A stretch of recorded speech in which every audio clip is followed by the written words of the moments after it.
नमस्कार, news state का digital platform देख रहे हैं आप और मैं हूं आपके साथ ज्योति आर्या। आज बात करेंगे भोपाल में हुई एमबीबीएस छात्रा की मौत मामले की। हाँ, जिसे सुसाइड करके देखा जा रहा है। हालांकि कहा यही जा रहा है कि बाथरूम के अंदर, गर्ल्स हॉस्टल के बाथरूम के अंदर जो छात्रा थी उसने सुसाइड किया था। उसके शव के पास से एक एसिड का बॉटल भी बरामद हुआ था। अब मामला कुछ दिनों पुराना है, हालांकि हमने आपको इसके बारे में पहले बताया था, लेकिन आज इस पर कुछ आपके सवाल हैं जिसका जवाब देने में आई हूं। और साथ ही इस मामले में अपडेट क्या है, क्या हो रहा है, परिजन क्या कर रहे हैं, जांच कहां तक पहुंची है, पुलिस क्या कह रही है, हॉस्टल वाले क्या कह रहे हैं, कॉलेज वाले क्या कह रहे हैं, उसके दोस्त क्या कह रहे हैं, ये सभी बातें मैं आपको बताने वाली हूं। तो वीडियो को आखिर तक जरूर देखिएगा। तो देखिए, सबसे पहले तो आपको ये बता देते हैं कि एमबीबीएस की एक छात्रा थी जिसकी मौत हो जाती है। कहाँ? हॉस्टल के बाथरूम के अंदर। अब कहा जा रहा है कि ये सुसाइड है। तो देखिए, उस पूरे मामले में अब पुलिस की कार्रवाई पर भी सवाल उठ रहे हैं। तो सबसे पहले तो ये जानिए कि भोपाल में एमबीबीएस फर्स्ट ईयर की छात्रा रोशनी कलैश इसका नाम है, जिसकी संदिग्ध परिस्थितियों में मौत हो जाती है, जिसे सुसाइड भी नाम दिया जाता है। और छात्रा के परिजन और एमबीबीएस के छात्र अब पुलिस पर सवाल उठा रहे हैं कि उनकी कार्रवाई में देरी हो रही है, ढिलाई हो रही है, लापरवाही हो रही है। हालांकि हो क्या रहा है असल में, ये हम आपको भी बताएंगे।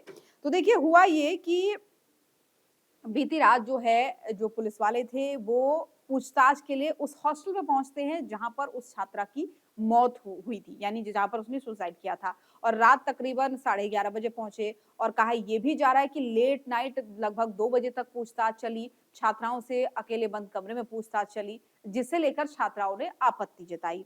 अब आपत्ति इसलिए जताई क्योंकि ये भी कहा जा रहा है कि पुलिस जो वहां पर पूछताछ के लिए पहुंची थी, उन छात्राओं से कुछ जानने पहुंची थी, उसके पास उस चीज का वारंट ही नहीं था।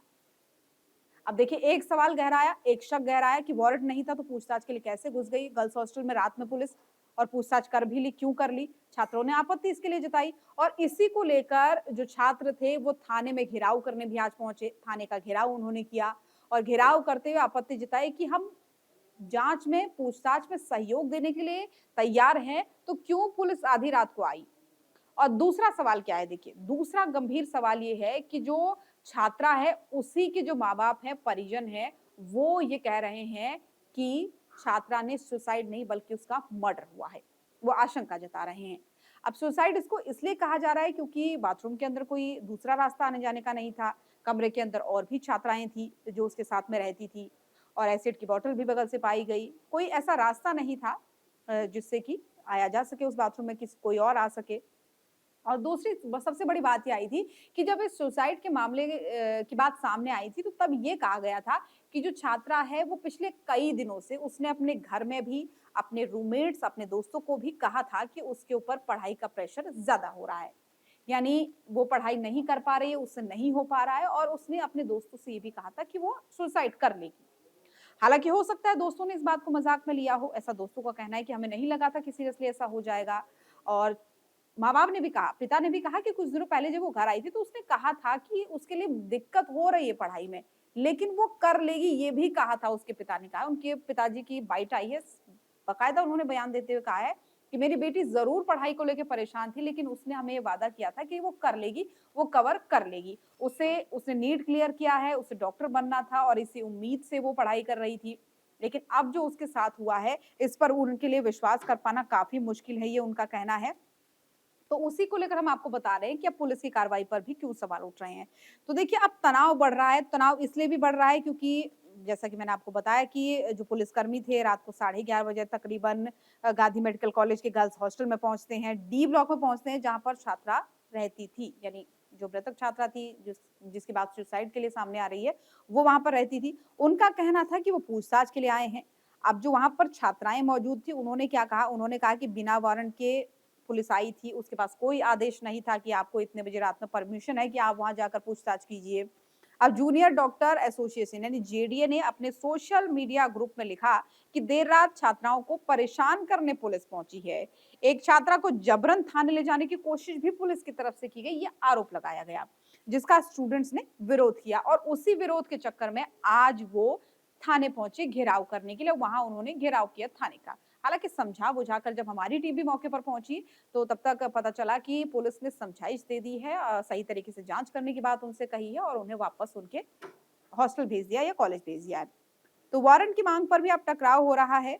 घटना का वीडियो भी सोशल मीडिया पर खूब वायरल हो रहा है, जिनमें छात्र पुलिस से लिखित लिखित आदेश और वारंट मांग रहे हैं। यानी जब पुलिस पहुंची तो छात्र छात्राएं जो वहां पर मौजूद थी उन्होंने बकायदा वीडियो बनाया और उनसे मांगा कि आप आदेश दीजिए, हमें वारंट दिखाइए, अगर आप इतनी रात में पूछताछ के लिए आए तो वारंट तो दिखाइए। तो इसका वीडियो भी अब जो है काफी वायरल हो रहा है। तो देखिए, एडिशनल डीसीपी शालिनी दीक्षित ने को ये कहते हुए सुना गया कि पुलिस को हर बार अलग से परमिशन की जरूरत नहीं होती। बाद में उन्होंने ये भी कहा कि उनके पास आवश्यक अनुमति है। तो एडिशनल डीसीपी को ये भी वीडियो में कहते हुए सुना गया था कि उनके पास हर बार अलग से अनुमति परमिशन की जरूरत नहीं है, कुछ परमिशन उन्हें होती हैं और यहाँ पर जो जरूरी है वो उनके पास है, ये वो कहती हुई नजर आई। तो देखिए, सवाल पुलिस को लेकर जरूर उठ रहे हैं, लेकिन मामला क्या था? मामला अभी तक तो आप समझ गए होंगे कि एमबीबीएस की एक छात्रा जिसने 4 महीने पहले ही इस गर्ल्स हॉस्टल में वो आती है और 4 महीने के बाद ही बाथरूम में उसकी लाश मिलती है संदिग्ध अवस्था में। कहा जा रहा है कि एसिड की बोतल थी, उसने एसिड पी होगी, इसलिए उसकी जान गई होगी और परिजन जो है वो हत्या की आशंका जता रहे हैं।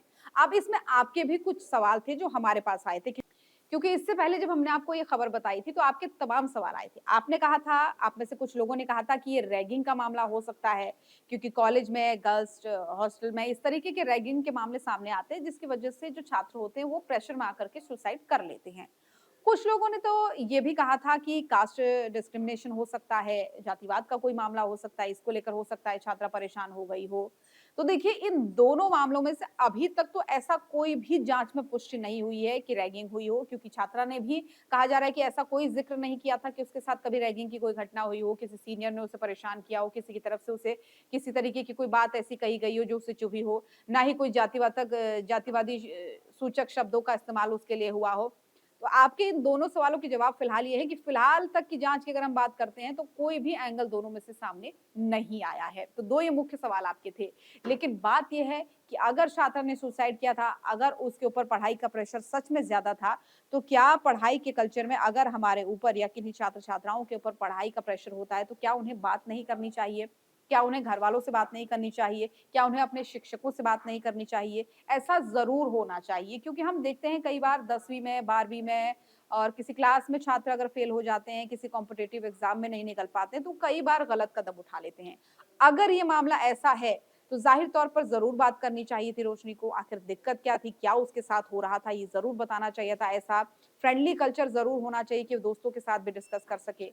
लेकिन सच्ची सुइयां तब गहराती हैं जब परिजन आरोप लगाते हैं कि ये सुसाइड नहीं बल्कि ये मर्डर है, हमारी बेटी का मर्डर किया गया है, और छात्र कहते हैं कि नहीं, वही पढ़ाई का प्रेशर था, और हॉस्टल की वार्डन भी कह रही है कि वो 2-4 दिनों से अपनी सहेलियों से ये बात करती थी कि उसके ऊपर पढ़ाई का प्रेशर ज्यादा है। हालांकि असल बात क्या है, असल वजह क्या है कि छात्रा को अपनी जान देनी पड़ी या जान ली गई, ये तो बात जांच के बाद ही सामने आएगी। लेकिन फिलहाल ये मामला खूब गर्मा रहा है, और गरमाना भी क्यों नहीं चाहिए, क्योंकि एक छात्र जो सपने लेकर पहुंचती है किसी कॉलेज में, किसी हॉस्टल में, कि वो आने वाले दिनों में डॉक्टर बनेगी, लोगों की सेवा करेगी, और अगर वो पढ़ाई के पहले साल में ही जान दे देती है, आत्महत्या कर लेती है या फिर किसी के द्वारा मारी जाती है, तो फिर सवाल तो उठने लाजमी होते हैं। खैर, इस पूरी खबर को लेकर आपकी राय क्या है? आप क्या सोचते हैं? कोई कंफ्यूजन तो आपको नहीं है? कमेंट बॉक्स में हमें जरूर बताइएगा, और इसी तरीके की खबरों के लिए हमारे चैनल को फॉलो करना बिल्कुल ना भूलें। आपके मोबाइल पर तुरंत आएगी ब्रेकिंग न्यूज। स्क्रीन पर सबसे पहले दिखेगी बड़ी खबर। देश दुनिया की हर खबर एक जगह। अब आपके मोबाइल पर तुरंत फटाफट इंस्टॉल कीजिए न्यूज नेशन ऐप और रखिए खुद को अपडेट।